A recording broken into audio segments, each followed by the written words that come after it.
Ladies and gentlemen, the story you are about to hear is true. Only the names have been changed to protect the innocent. Fatima Cigarettes, best of all long cigarettes, brings you Dragnet.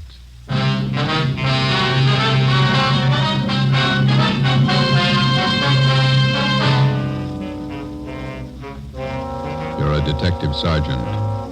You're assigned to homicide detail. A young woman has been murdered.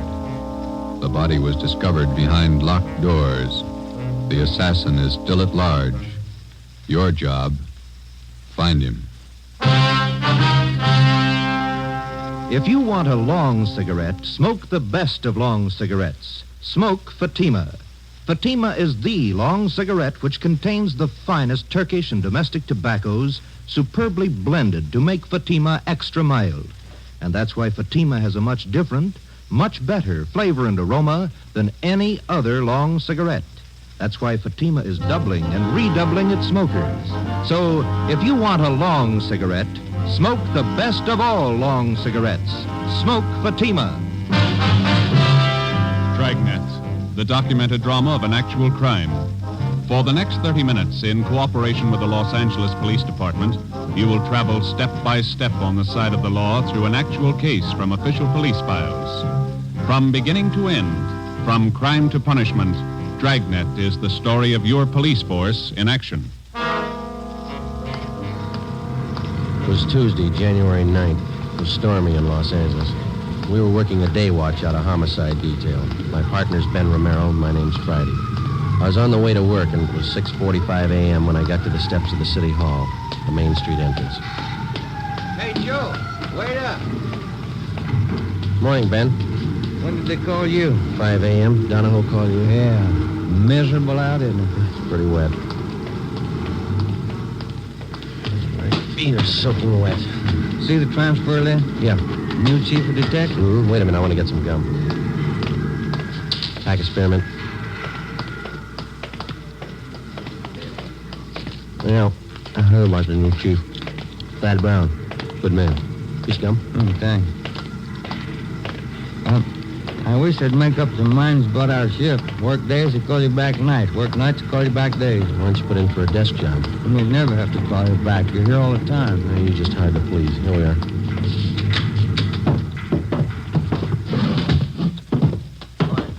Chief wants to see you once. Thanks, Egan.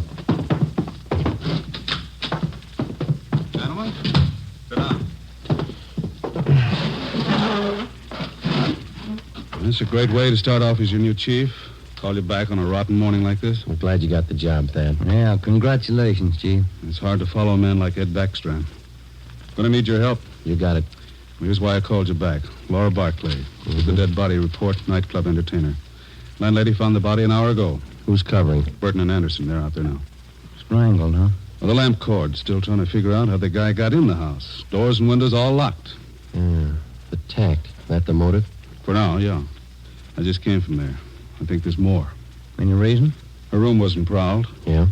Well, just a hunch. Play it for me. Ben and I left Thad Brown's office, picked up Lieutenant Lee Jones at the crime lab, and drove to the West Adams district, number 16 Imperial Place, where the body of Laura Barkley had been found. It was an ornate frame structure done in Victorian style, at least 30 to 40 years old. Number 16 was on the ground floor. We went in. A narrow hallway led to the bedroom in the rear of the house. 2 gas jet fixtures, which had been converted to electricity, were the only illumination. This place has seen better days. Anybody else coming out, Lee? I see flash bulbs down there. They must be here already. Lieutenant, Friday, down this way. Hi, Burton. Hi. Photographer's covering the body position. Peterson's dusting for prints. Fred, shoot a couple of overheads. Don't make them all angle shots. Get up high, then move in close. Yeah, Chief was right. Room's in pretty good order. Did you talk to anybody, Burton? Landlady lives upstairs. Only 2 people living in the building. Mm-hmm. Did she tell you anything? Said the Barkley girl paid her rent on time. Good tenant. Plays the organ at the Blue Fox. Cocktail lounge. Any idea how the murderer got in here? Not yet. Every door and window in the place is locked. Anything else? That's it so far. We'll give you 15.7 of what we got. Okay, Lloyd. You and Anderson have another detail? Yeah, working on that Westwood thing. 2 uniform men outside if you want anything. Right, thanks. Looks like a tough one, Joe. Whoever did it must have come in through the keyhole. I'll see you later. So long, Lloyd. Andy. Peterson's dusting for prints. Nothing yet.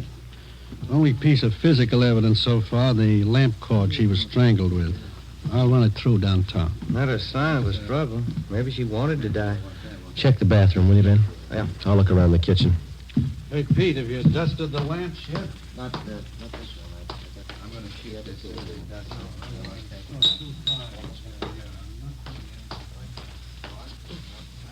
Ben, come here a minute, will you? Ben, Yeah? come in the kitchen, will you?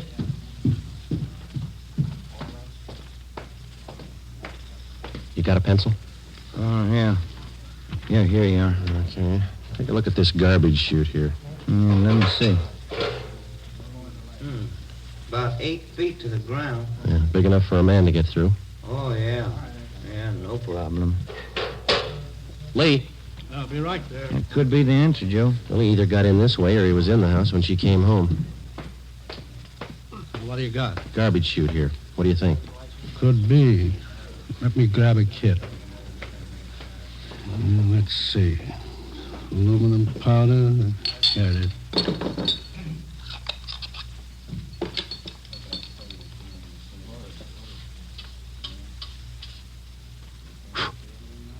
No.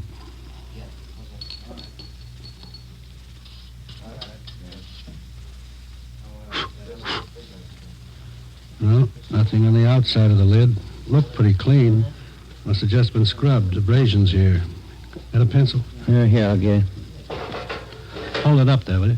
Yeah,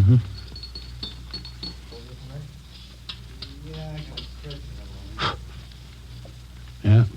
There we go. Large prints. Unusually large. Big hands. Can I look inside the chute a minute, Lee? Go ahead. Watch that lid. Yeah, I will.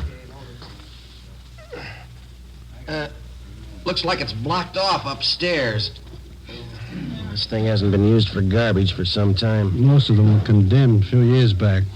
I'll get Fred to shoot these. Let's go in the living room.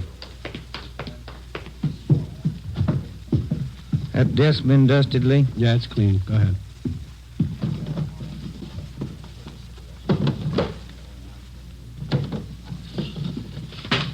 Take a look, Joe. Yeah, photographs. Hundreds of them. All men. Yeah, all different. Lee Jones and the crime lab crew finished up and went back to Central Division. 2 uniformed officers remained on duty at the scene of the crime. Thad Brown had men sent out to canvass the neighborhood. Ben and I went upstairs and talked with the landlady, a Mrs. Emma Smith. Yes? Police officers. You, Miss Smith? Yes. You're not the same officers I talked with before. No, ma'am. I wonder if we could ask you a few questions. I told the other officers everything I knew. We have to double check, Miss Smith. Who was the girl who lived in the apartment below, number 16? Laura Barkley. Is that the name she used? The mail she received, was it addressed that way? Yes, it was. She was a very good tenant, Laura. No trouble with her at all. When did she move here?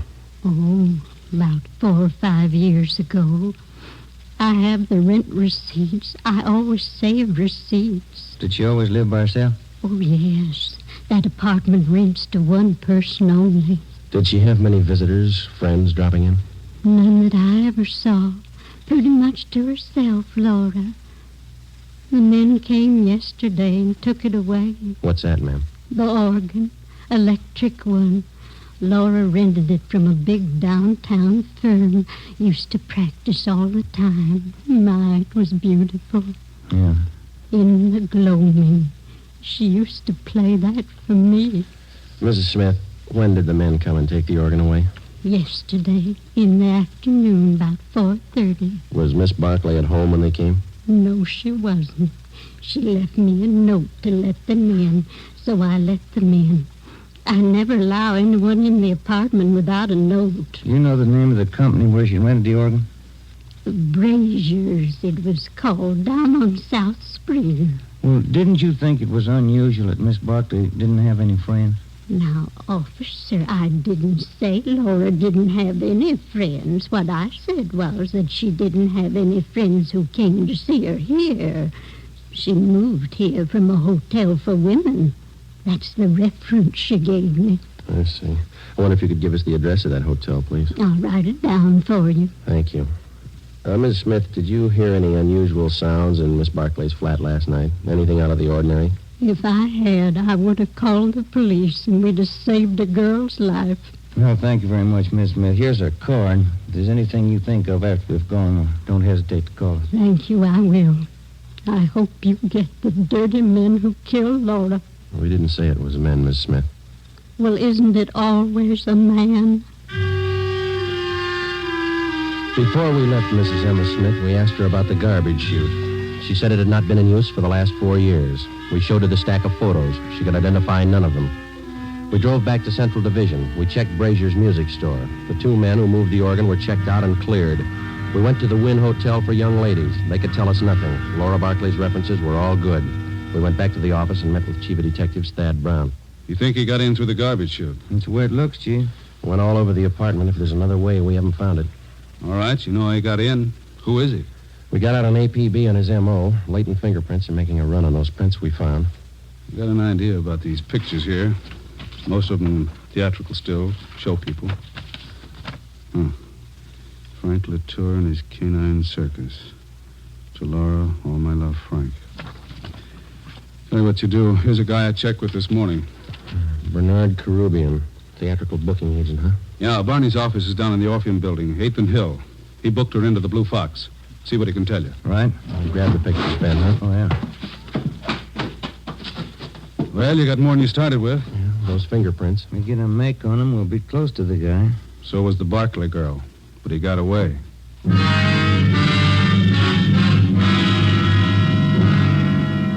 I wonder if we could see Mr. Carubian. Who's calling, please? Sergeant Romero and Sergeant Friday, police officers. Oh, one moment, please. Yeah, please. 2 police officers to see you, Mr. Carubian. Sergeant Friday and Sergeant Romero, is that right? Yes, ma'am. Send him in. Go right in. Thank you. All right, let's go. I'll be right with you. When them rosy roses bust through the snow, I'll be coming home on furlough again. When them General Sherman tanks are covered with ice, I'll be home for good, and won't that be nuts? No. The spy stuff was cornbread. Sit down, fellas. Thank you. Can I help you? Understand that you booked Laura Barkley. Yeah, that's right. I spoke with a... Got his name right here. Chief Thad Brown? Yeah, that's right. He asked me about Laura. Too bad about that. Any clues? We're working on it, Mr. Carubian. What makes a person pull a stunt like that? Laura didn't have no enemies. She had one. Well, I don't know much about her, except I've been booking her for about 4 years. Good organist. Pretty fair voice, too. Got some pictures here. I wonder if you could take a look at them. Yeah, sure. Quite a stack.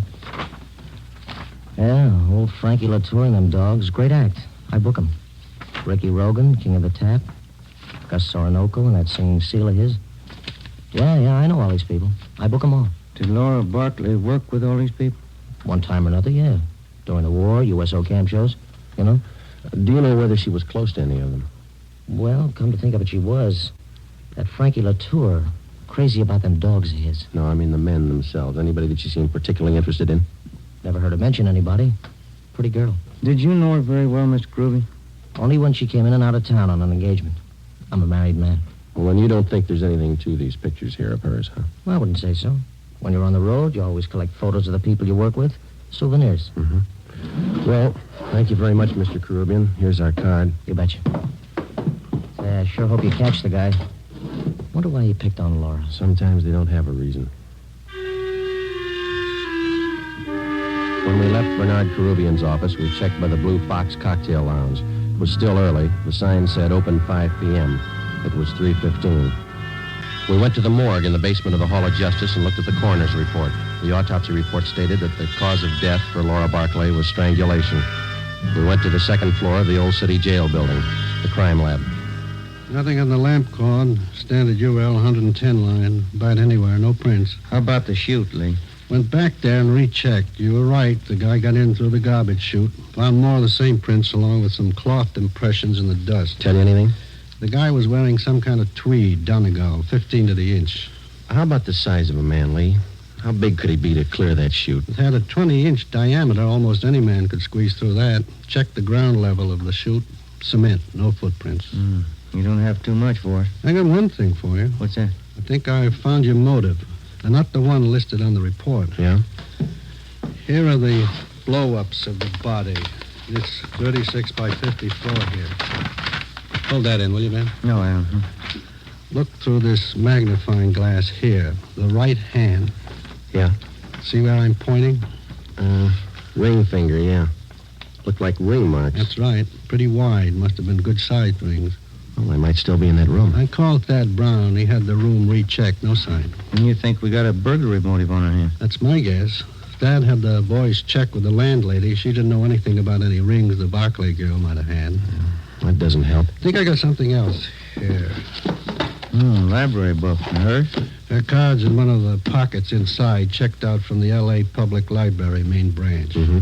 I think these might be your lead on the missing rings. A librarian sees a person's hands every time they check out a book. That makes sense, Lee. We'll play it that way. What department were the books checked out of? The music room. Well, that's it. I think you've got your motive now and a good set of prints. You're close. Thanks a lot, Lee. Well, let's go to the library, Ben. I'll get it. Crime lab. No, this is Friday. Oh. Thanks, Frank. Well, we got some motive. How do you mean? No make on those fingerprints. Nothing.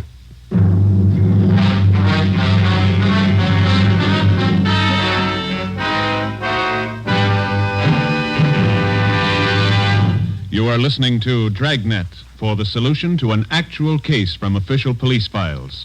Now, here is a real solution to many of your Christmas shopping problems. If your friends smoke a long cigarette, give the best of all long cigarettes, Fatima. Give Fatima for quality. The name Fatima has always stood for the best in cigarette quality. Give Fatima for flavor. Fatima has a much different, much better flavor and aroma than any other long cigarette. Give Fatima. They're extra mild. Yes, Fatima is the long cigarette which contains the finest Turkish and domestic tobaccos superbly blended to make Fatima extra mild. Yes, extra mild. So give Fatima for Christmas in the attractive golden yellow carton. It's the long cigarette that has doubled and redoubled its smokers. Yes, more and more smokers every day agree Fatima is the best of all long cigarettes. 4:30 p.m. Tuesday, January 9th. Heavy rain. Laura Barkley's murderer was still a free man. Ben and I were sure that whoever left their fingerprints on the inside of that garbage chute was the same man who murdered the Barkley girl. He had no previous record. His first crime, as far as we knew, was a killing, and the odds were all in his favor. The fingerprints gave us nothing. All we had left to lead us to the killer were 3 library books and a stack of old theatrical photos. The solution of most crimes for the working detective is method and persistence. When you have clues, you work with them. When you don't, you work your way to a logical conclusion as best you can. We went to the Los Angeles Public Library, the main branch. The librarians in the music room handle thousands of readers every week. None of them remembered Laura Barkley. We drove over to the Blue Fox Cocktail Lounge. We interviewed the manager, and he knew nothing of her personal life. We talked to Harry Schumann, the organist who had taken Laura Barkley's place. What would you like to hear, fellas? Police officers. Like to talk to you, man. How about Laura, huh? That's right. All right, if I keep on playing, the manager wants full 15-minute sets. Oh, yeah, go ahead, that's all right. What can I tell you? How long have you known Miss Barkley?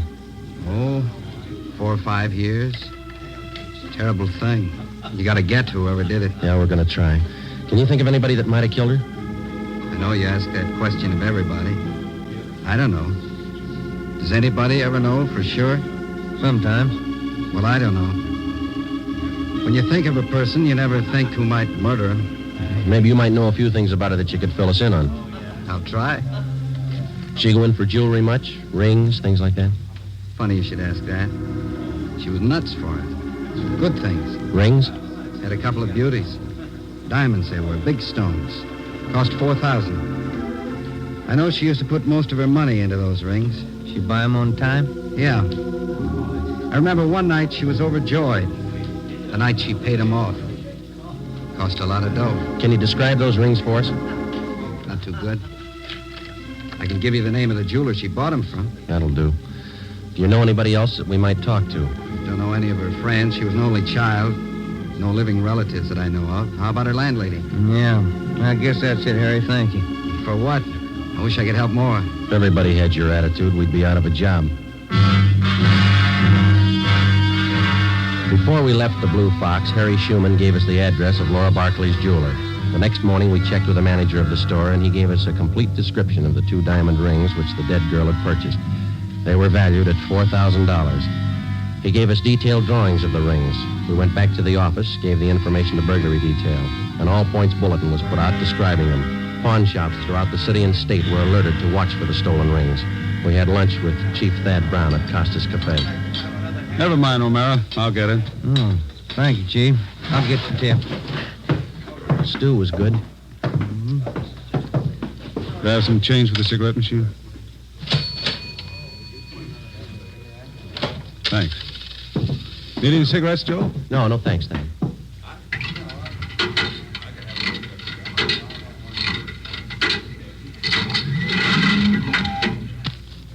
Let's go. What do you think, Thad? The description of the rings and the MO should help. They haven't turned up. Good chance he's holding on to them. Could be his first job. Probably scared. Anybody check back over the neighborhood there? Yesterday afternoon and this morning. A lot of door-to-door salesmen through that district. All been checked out. It's a dead end. Now where?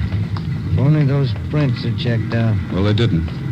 Got a kickback from Brerett's in Sacramento on his MO. No make. We'll have to get him with what we've got. Here's the car. Sure you picked up all the loose ends? Oh, we've been back over the course 3 times. Go over it again. Keep going over it until something breaks. For the next 10 days, we retraced our steps from the room where the crime was committed throughout the neighborhood to the place where she worked, back to the same dead end. Ben and I checked and double-checked each other to make certain that neither of us had overlooked even the smallest detail of the investigation. We got no place. It was 8 a.m., January 19th. Homicide, Friday. This is Rubles and burglary, Joe. Yeah, Dick. Got something for you. Job pull last night. Couple of watches, strand of pearls. How do we figure in it? His M.O. Yeah? Guy got in through the garbage chute. Besides fingerprints and photographs, one other mark by which the unknown criminal is identified is by his method of operation, his M.O. Once a thief finds a successful means of operation, he seldom changes it. In our search for Laura Barkley's murderer, we had checked our files and found no criminals at large whose practice it was to gain entrance through a garbage chute. It was reasonably safe to assume that this was the same man. It was 2 p.m., January 23rd. I was on my way back from the Record Bureau. Just had a call, Joe. Elmer Radcliffe. Informant? Yeah. Says 2 days ago he heard about some guy who was making the rounds trying to peddle a couple of diamond rings. Same ones? And he's not sure. Doesn't know what the guy looked like. Any idea where the guy is now? Hasn't been around since. Told Elmer to keep his eyes open. Oh, that's good. Come in here, you two. What do you got, Thad? This report just came down from burglary. Pawn shop down on North Main took in a watch and strand of pearls last night. Yeah? Same stuff that Rubles called you about. Yeah, I remember. Where's it tying? Same guy tried to peddle a couple of diamond rings. 10 a.m., January 25th. Thad Brown arranged to have all pawn shop detail calls concerning the suspect put through to us on extension 2521, homicide. 5 days passed. No further word. Homicide, Friday. This is George Rose. I run the Harbor Pawn Shop, 2nd and Main. Yeah, what's the matter? Man in here, trying to turn those diamond rings. The ones on the stolen property list. I can't talk now. Stall him, we'll be right down.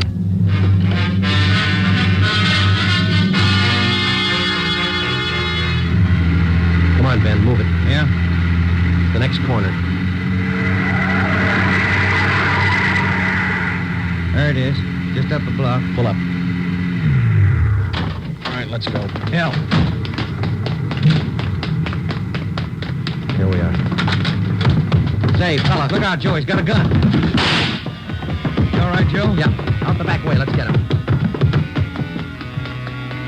There he goes, up alley. Can you hit him? You didn't stop him. Watch it. Come on, Joe. He's turning onto Spring. He ran into that cafeteria up the street. Come on, let's run. Where'd he go? You see him? Yeah, there he goes. He's headed for the kitchen. Come on. Stop that man! Stop him! Out the back door into the alley. There he goes. Duck, Ben. All right, Joe, stop. He's not stopping. Stay clear. He's down. All right, come on.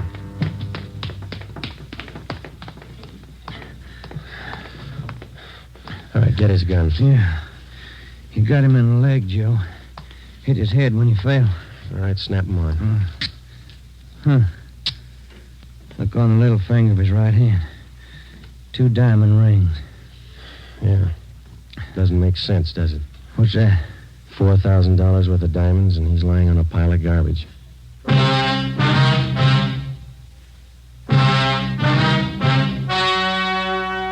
The story you have just heard was true. Only the names were changed to protect the innocent.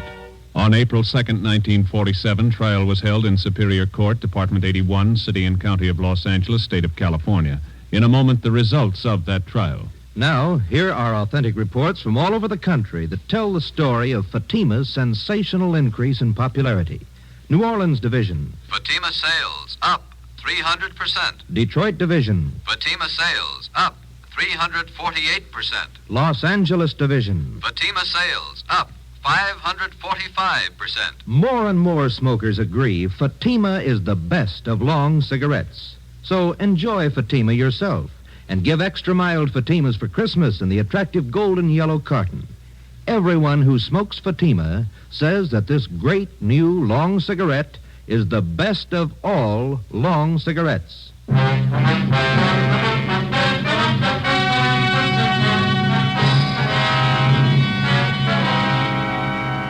Laura Barkley's murderer was identified as Martin Eric Swanson. He was tried and convicted of murder in the first degree.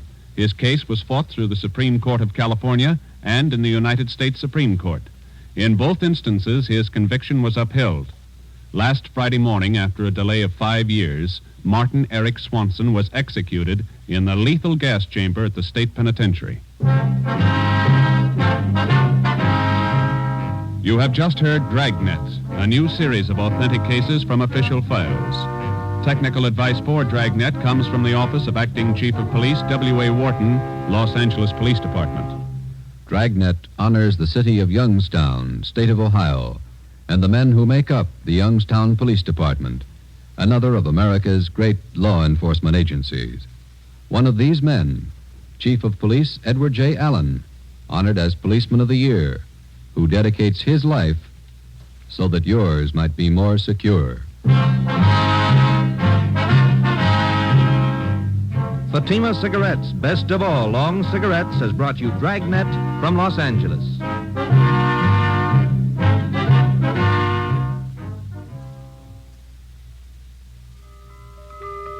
This Christmas, give the gift that makes every pipe smoker happy. A Christmas humidor of mellow Granger. Granger is made just for pipes by the tried and true Wellman method. Rough cut to smoke mild and cool, and humidor packed to stay ever fresh. Yes, make this Christmas a Merry Christmas for all the pipe smokers on your list. Give them each a Christmas humidor of mellow Granger. Listen to Dragnet next week, and be sure to hear Morton Downey tonight on NBC.